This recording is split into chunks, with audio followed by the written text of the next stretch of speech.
How do you liberate yourself from your own limitations? How do you become free?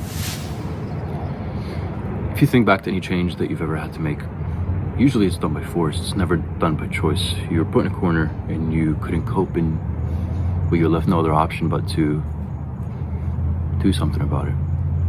It doesn't have to be that way. You can control everything you do. When you think back and you analyze,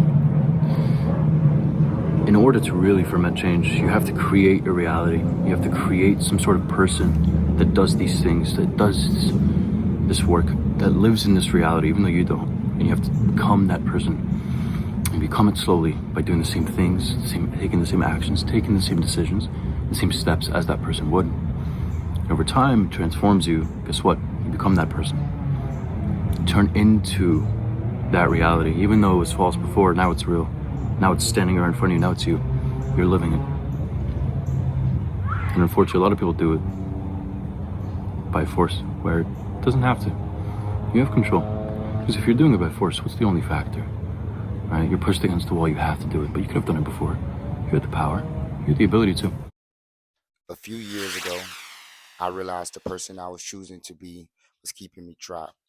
So I tried a radical theory. I built a vivid mental avatar of the ideal future self, and I started making choices for a life I didn't have yet.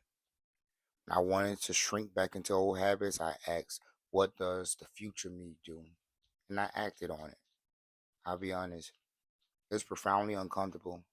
Tearing down the old you is exhausting, but through consistent action, the friction faded. The choices that once took massive willpower became my baseline instinct. I stopped pretending and literally walked into the life I used to daydream about. You can liberate yourself today. Who is your future self? Step into the discomfort and make those choices today.